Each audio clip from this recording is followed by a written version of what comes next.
your overhead story channel. Let's go listening. I got back a day early. No messages, no warning, nothing. Just me, my rucksack, and the weight of a strange, crawling feeling that had been building for weeks.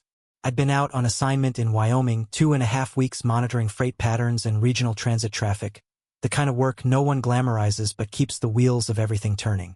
I should have texted, maybe, let her know I'd be home by Saturday instead of Sunday. But I didn't. I wanted to surprise her. That morning, the train rolled into Bluestone just after 6. Sunlight barely touched the edges of the rooftops, and the town looked like it was still rubbing the sleep out of its eyes.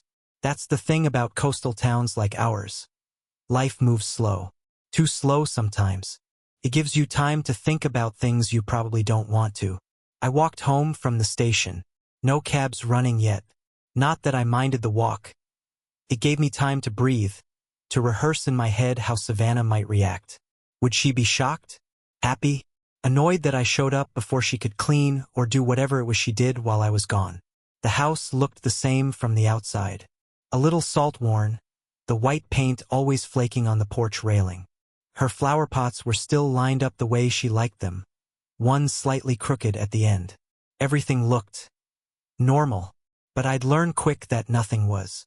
The front door was unlocked. That was the first thing. We never leave it unlocked. Ever. Savannah double-checks that door like it's religion. Even when I'm home, she'll ask me twice, "You locked it, right?" And I always roll my eyes, and she always grins and says, "Habit." She doesn't forget things like that. Not her. I stood there for a second, hand on the knob, wondering if maybe she just ran out real quick. But then I heard something. A soft thump upstairs. And voices. One voice, to be exact. Male. Low. Almost whispering, like it was finishing a call or saying goodbye to someone not meant to be heard. I didn't move. My pulse did, though.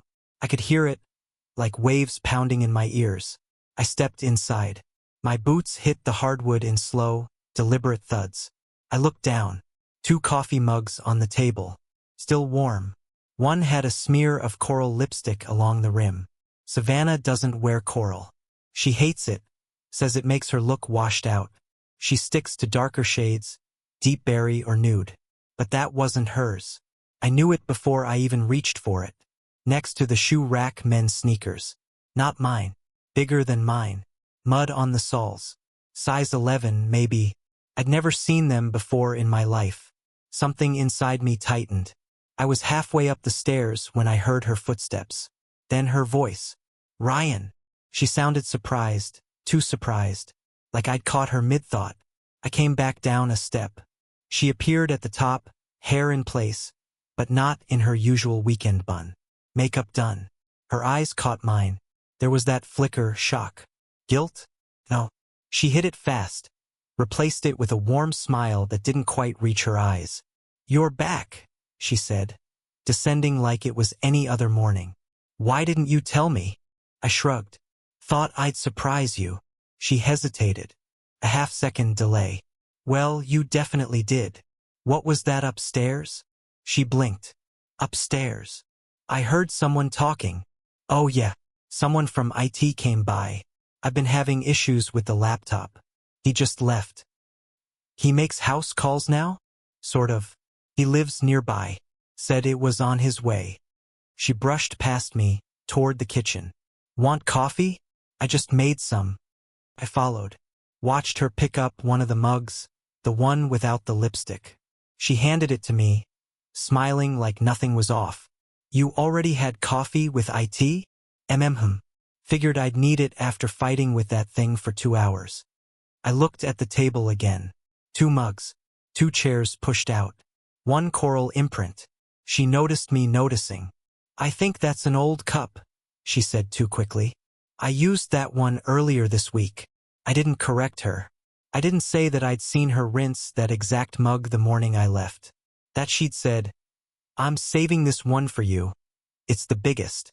She'd handed it to me like a token. I remembered that clearly. She reached for the dish towel and started wiping the counter like it had personally offended her. "I'm so glad you're home. I missed you." "Yeah, of course." She kissed my cheek. something she hadn't done in weeks. "I'll make breakfast. You want eggs or pancakes?" I didn't answer, just watched her move around the kitchen like she was in a commercial. Everything too precise, too cheerful. I knew my wife. I knew when she was acting.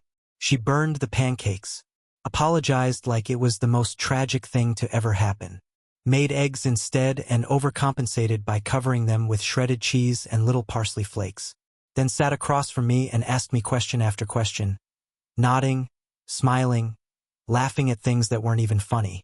She kept reaching out, touching my hand, brushing her foot against mine under the table.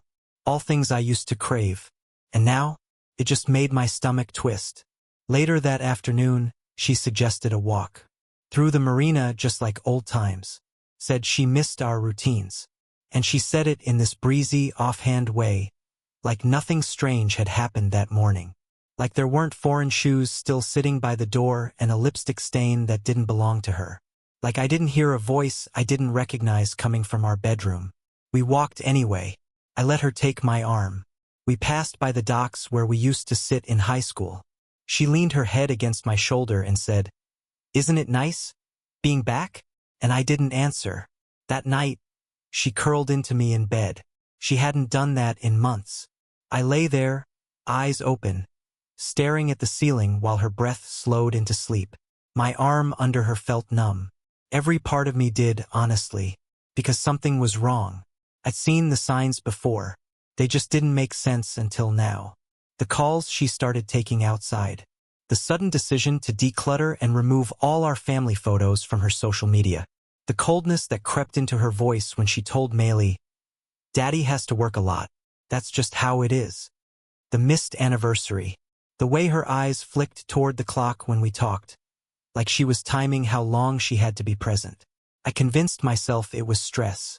Work, life, the economy, anything but this. But that morning, that unlocked door, that voice upstairs, those shoes by the rack, the lipstick on the cup, that was the first time I realized I was a guest in my own home, that my absence had been replaced, and that the woman I came back for might have already moved on, without ever telling me. The next morning, I left the house just after sunrise, claiming I had to swing by the office. I didn't. I just needed air.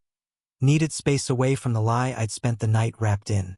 Savannah was still asleep when I got up, or at least pretending to be. Her breathing was too even, too steady. I didn't say goodbye. I walked for miles through town, past the shops that hadn't opened yet, down the path by the dunes where Maylee used to collect shells. The streets were quiet and so was my mind at first. But then the thoughts came one after another. Pieces of memories, fragments of moments I'd ignored, now slotting together like some cruel jigsaw puzzle. I realized it hadn't started with the sneakers or the lipstick. That was just the final punctuation mark on a sentence I'd been too proud or too blind to read. It started months ago, subtly, like a song fading out before you notice it's even stopped. Savannah had *N stepping outside for calls. It was small at first. "Just work," she'd say, waving a hand. But her tone would shift when she spoke. Softer, more careful. When I asked her who it was, she'd brush it off with a laugh and say, "You'd be bored to tears." She used to show me everything. *TS. Gossip from her team. Weird text chains with her sisters. Then that all went quiet. Her phone was always face down. And when it buzzed, she'd slide it off the table like she was tucking away something sacred. I told myself I was being paranoid. Now I knew better. There was the night I came home from the grocery store and caught her quickly minimizing a chat window on her laptop. I hadn't thought anything of it then. Just figured she was planning something for my birthday. But my birthday came and went, and there was no surprise, no mention, not even a card. She missed our anniversary this year. Not forgot, missed. Told me she had to stay late at work, that her company was closing a merger. She called around 10, her voice exhausted and distant. "We'll celebrate this weekend, okay?" she'd said. I told her it was fine, that I understood. I remember putting the food I cooked back into the fridge, still warm. She never brought up the weekend again. Maylee had started acting differently too. but I hadn't connected the dots. She asked more questions about my job, if I'd ever leave for a long time again, if I could take a different kind of work. Once, I tucked her in and said I'd always be there for her. She looked up at me and asked, "Even when mommy says you're too busy?" That had caught me off guard. I chalked it up to miscommunication. But now, thinking back, it felt more like foreshadowing. Then there were the photos. Savannah had always been big on Instagram. Documenting our life, she called it. She used to post pictures of us constantly. Little moments, family outings, Maylee on the swing set, me asleep on the couch with cereal spilled on my chest. Then one day, everything was gone. All the old pictures archived or deleted. When I asked her about it, she shrugged and said she wanted to curate a cleaner look. Cleaner look. Like erasing me was a brand strategy. Even the way she touched me had changed. I remembered lying in bed next to her, our backs inches apart but worlds away. Once, I reached for her hand under the covers. She didn't pull away, but she didn't hold back either. Just let my fingers rest in her palm like I was some stranger testing boundaries. I let go first. She stopped calling me during the day.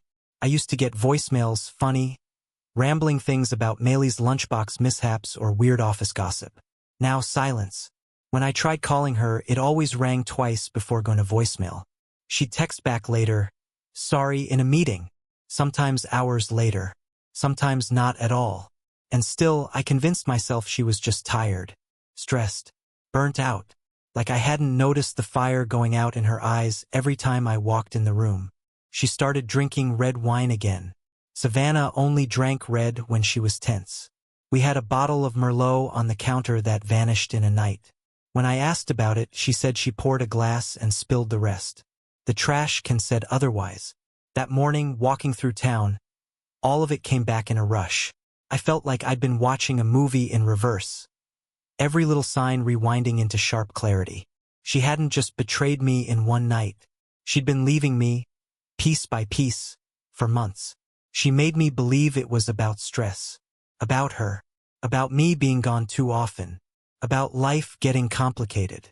But the truth? She had already made space for someone else. Quietly, strategically, like she was replacing old furniture, bit by bit, until nothing of me remained. And the worst part? I didn't fight it. I gave her space. I gave her time. I thought I was being supportive. Turns out I was giving her room to disappear. I wandered into a diner on the edge of town, the kind of place with too many ceiling fans and tables that wobble unless you wedge a napkin under the leg. I ordered a coffee I didn't want and sat by the window watching the world pass by. I thought about the house, the unlocked door, the mug, the sneakers, the voice. Who was he? Did I know him? Was he someone she met through work? Through the school? Had he been in our lives this whole time, just outside my field of vision? Did Maylee know him? That question made my stomach twist, because part of me suspected the answer was yes. I stared out at the sidewalk, empty save for a kid on a skateboard and an old couple with a dog that refused to walk straight. I envied them, their ordinariness, their simplicity. I pulled out my phone and scrolled through photos. Old ones. Ones Savannah hadn't deleted. Me and Maylee on the carousel. Savannah grinning behind a birthday cake. A blurry **T of all three of us on the beach, arms tangled, sun in our eyes. That family didn't exist anymore. Not really. We were a portrait someone had decided to paint over, and I hadn't even noticed the first stroke. I finished the coffee and left a few dollars on the table. Walked until I hit the boardwalk and sat by the water, the wind biting through my coat. I didn't cry. I didn't scream. I didn't do anything dramatic. That's not who I am. But I made a decision. I wasn't going to confront her yet. Not until I understood the full picture. The timeline. The truth she had hidden like a side job. I needed to know when it started. How long? I needed to know if Maylee had been brought into this new world, this other life. I'd been operating on assumptions. Now I'd operate on evidence. If Savannah thought she could redirect my suspicion into confusion, she didn't know me as well as she used to. She thought my silence meant surrender. Didn't. It meant I was about to start digging. and I wouldn't stop until every buried truth came to light. A week later, I stood in the back of a crowded elementary school auditorium, dressed in uniform. I hadn't worn it around town in months. It always drew too much attention. But today I didn't care. I wasn't there to be seen. I was there to observe. Savannah didn't know I was coming. She'd mentioned Maylee's recital in passing a few days ago, but hadn't pushed me to go. Said I'd probably be too tired from work, that Maylee would understand, that it was just a few songs. That line stuck with me. Savannah never used to undersell our daughter like that. She used to beam when Maylee so much as waved on stage. The truth? I think she didn't want me there. And now I knew why. The seats were nearly full when I slipped into the back. Folding chairs. A squeaky mic, rows of parents holding up phones. The smell of cafeteria pizza still clinging to the walls. And then there she was, Maylee, my daughter. Her hair in a neat braid, her little blue dress, the one I'd picked out last fall. She scanned the crowd once, then again. I raised a hand, barely, but she didn't see me. The teacher leaned down and said something. Maylee nodded and stepped forward. The lights dimmed a bit. Someone queued up a backing track. I don't even remember the song. It was all background noise. I couldn't stop staring at her face. Halfway through the recital, another student stepped up to the mic for a brief intro. She smiled and asked, "So who's here with you today, Maylee?" There was laughter from the crowd, innocent and playful. Maylee held the mic in both hands. "My mom's here," she said, smiling in Savannah's direction. Then, as she looked around again, her expression shifted. "My dad's not coming back," she added, just like that, softly, matter of fact. No sadness, no anger, just a sentence she'd clearly rehearsed in her head. My chest caved in. I was standing right there, a dozen feet from her, in full uniform, and she said that out loud. Not because she didn't see me, but because, somehow, she'd come to believe it. I saw Savannah tense 2 rows from the front.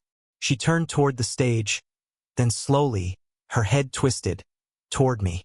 Her eyes met mine across the sea of parents and posters and paper decorations. And in that moment she paled. She hadn't expected me. Her smile vanished like someone had pulled a plug. She turned forward again, clapping too loudly at the end of the song. I didn't move. Afterward, I waited by the exit as parents crowded the lobby, hugging their kids, snapping photos. Savannah came through last, holding Maylee's hand, that otherworldly calm back on her face. But I saw it, panic flickering beneath her eyes, like a fire behind frosted glass. "Hey," she said, too casually. "Didn't know you were coming." "I'm her father," I said. "I didn't mean it like that. You just didn't say anything. You didn't ask." We stood there in awkward silence. Maylee looked between us, unsure what to say. She didn't even ask if I saw her perform. I wanted to reach for her. I didn't. Then he appeared. The same man. The one whose sneakers had been by the door that morning. Tall. Confident. Wearing the kind of jacket you only wear when you think you own the moment. He walked straight past me, said something to Savannah, and she nodded. He reached for Maylee's hand. She took it. Savannah placed her other hand on Maylee's shoulder, then looked at me. "We're heading out," she said. "She's tired. She just performed." Savannah smiled, and it was as fake as the first one. "You can call her later. She'll love that." I didn't answer, just watched them walk away together, the 3 of them, like they were the family now. Like I was some distant relative who'd shown up late and uninvited. I stood in the emptying auditorium long after the lights dimmed. That night I couldn't sleep. I lay on the couch, staring at the ceiling while the rest of the house hummed with the sound of appliances and lies. Around 2 a.m., I got a notification on my laptop. Cloud sync complete. I sat up. It was Savannah's account, still connected to our family folder. Years ago, we'd linked everything to make organizing easier. Shared calendars, shared reminders, shared storage. She must have forgotten. Or maybe she thought I'd stopped checking. But there it was, a lease agreement. I clicked. Rental property. 2 names listed as leaseholders. Savannah and the man from the recital. The property was in Lakeside Ridge, a mountain town a few hours out. The lease had started 3 months ago. 3 months. Back when Savannah claimed she was traveling for quarterly planning. When she said she was burned out and needed space. When she'd started disappearing every other weekend and coming back with a sunburn and stories about hotel seminars that didn't exist. I opened the calendar app, backtracked her claimed trips. They matched. Every time she'd said she was away for work, the property was booked under her name. Worse, Maylee had been going with her. I found photos buried in the cloud folder. Maylee holding up drawings in a living room I didn't recognize. Her handwriting on a chalkboard that read, "Our weekend cabin." Drawings of 3 people. Savannah, the man, and Maylee. I wasn't in them. Not one. This wasn't a fling. This wasn't a mistake. This was an alternate life. And it was already built. They had a second home. They had a second version of my daughter's life. I stared at the document, the images, the timestamps. I sat in the blue light of betrayal until the sun came up, burning the night away like bleach on stained cloth. I didn't cry. I didn't throw anything. I didn't even speak. Because something inside me had already started to harden. The kind of hardening that happens when you realize the pain isn't temporary. That there's no fixing what's broken. That someone didn't just lie to you, they made plans without you. Entire frameworks. Alternate futures. And now the worst part wasn't that I had been erased. It was that Maylee had been included in my replacement. Not just included, absorbed. The man had taken walks with her, cooked meals, maybe even tucked her in at night. And Savannah had stood there, arms crossed, watching it all happen. Watching a new version of her family bloom while the old one withered away in my absence. There's a specific kind of betrayal in knowing that you've been replaced without a word. That your child has been introduced to someone else as a comfort. That your role was deemed optional. I didn't confront her. I didn't storm into the bedroom. I didn't scream. Instead, I saved every file, every photo, every signature, created backups, encrypted copies, printed them. One by one, I placed the papers in a folder and slid it beneath the floorboards in the attic. Next to my military papers, old journals, and a memory box Savannah had forgotten existed. Because this wasn't about emotions anymore. It wasn't about heartbreak or screaming matches. It was about proof. Because now I understood something I hadn't before. Savannah wasn't afraid of being caught. She was afraid of being exposed. And that gave me all the clarity I needed. I didn't tell anyone. Not at first. Not my brother, not my closest friend from the unit, not even my dad. I didn't want advice. I didn't want opinions. What I wanted, what I needed was clarity. And that meant doing what I was trained to do. I started collecting. Not just screen captures or vague impressions. Real, actionable evidence. My phone became a portal, my laptop a case file. I combed through everything: bank statements, phone logs, email headers, cloud backups, metadata. If it was digital and Savannah had touched it in the last year, I found it. Her spending told a story long before her mouth ever had. First, the card statements. A dozen weekends marked by Airbnbs, gas stations off interstates I never drove, and restaurants that didn't offer kids' menus. Places she claimed were work dinners or conferences. One place, in particular, kept showing up. The Nest at Cliffside, a rustic rental tucked into the mountains. I looked it up. Family-friendly. Perfect for memory-making. She'd booked it 3 times in 2 months. All while telling me she was buried in quarterly projections.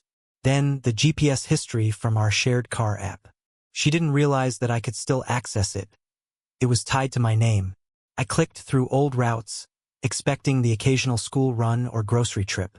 Instead, I found consistent drives toward the cabin area. Same route, same exit. Friday evenings, returning Sunday afternoons.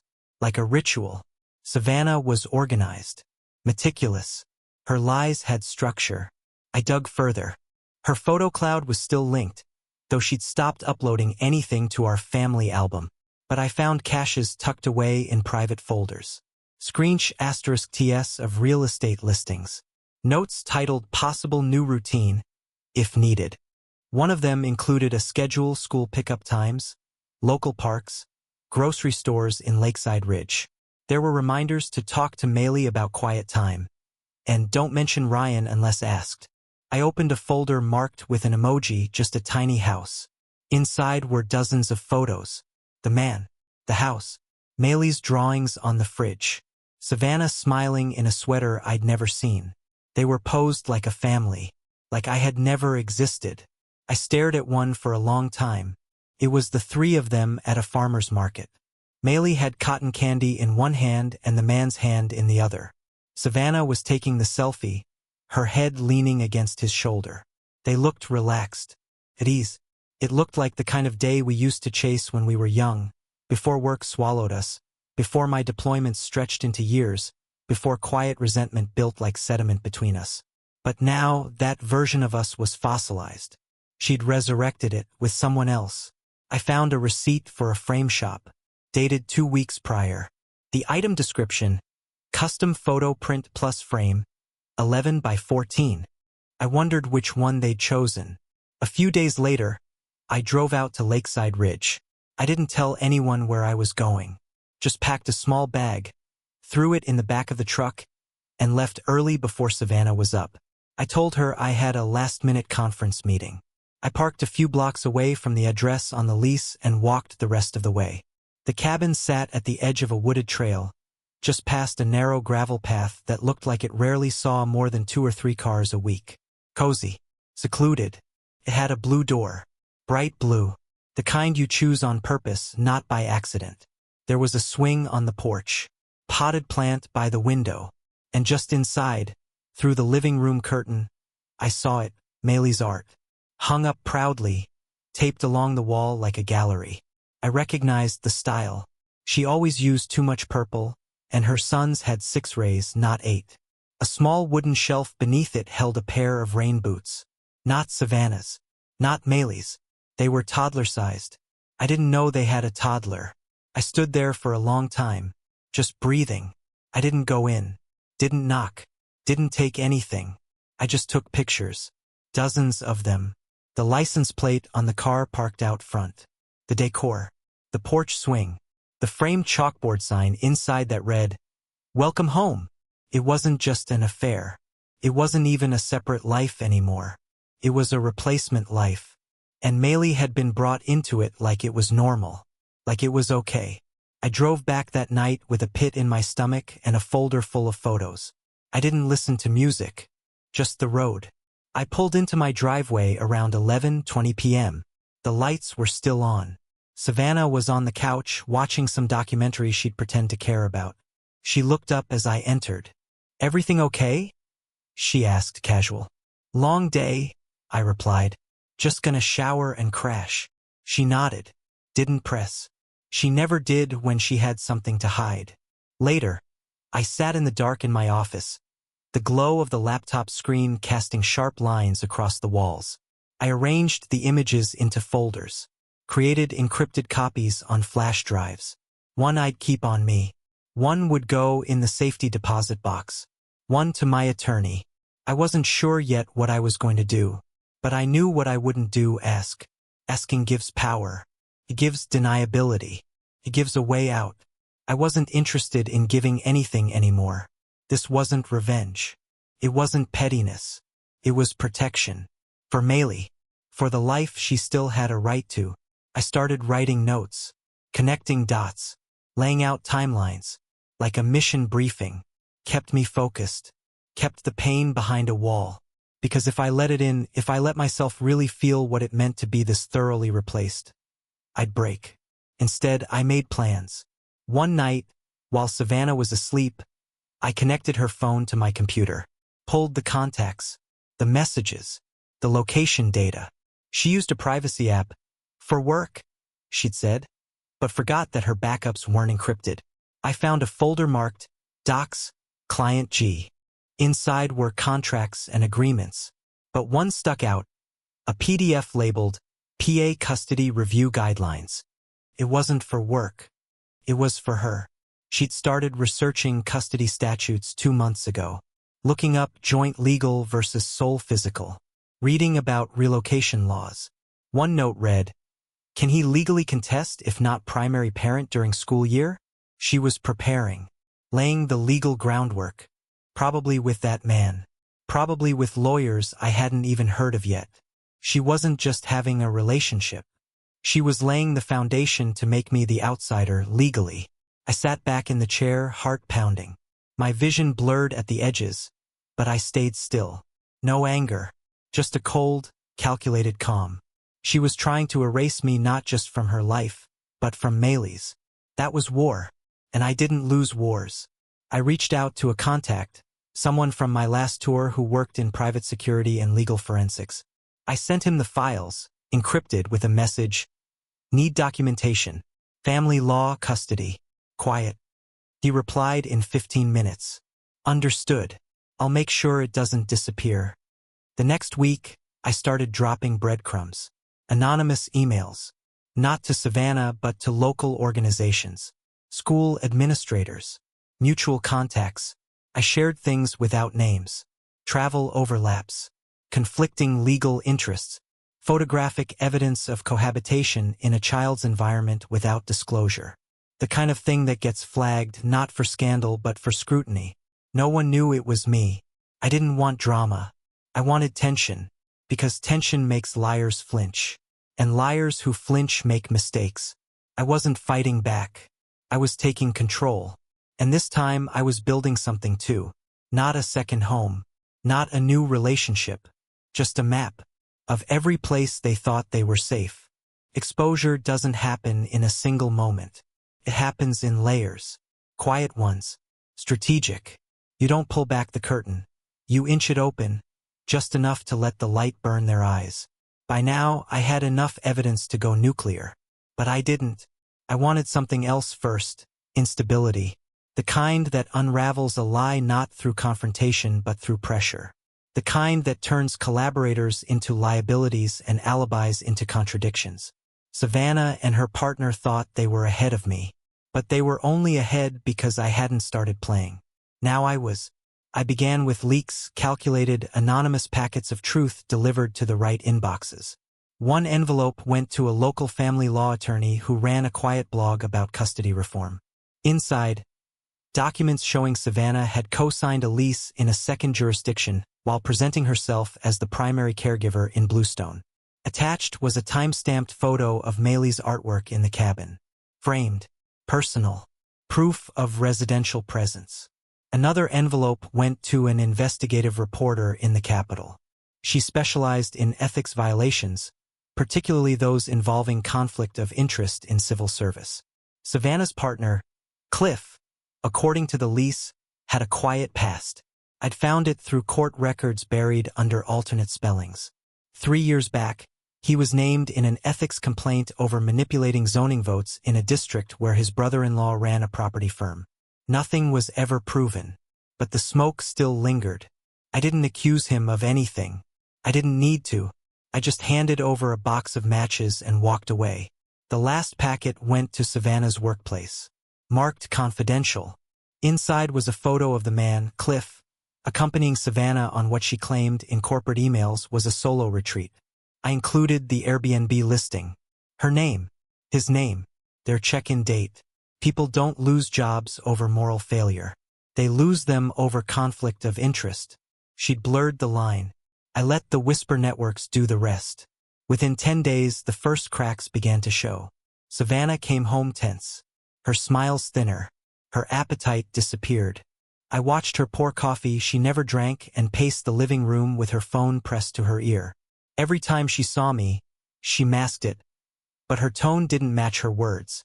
She was unraveling, exactly as planned. Maylee started picking up on it. Kids always do. She became quiet at dinner, ate slower, clung tighter during bedtime. She started asking questions she never used to.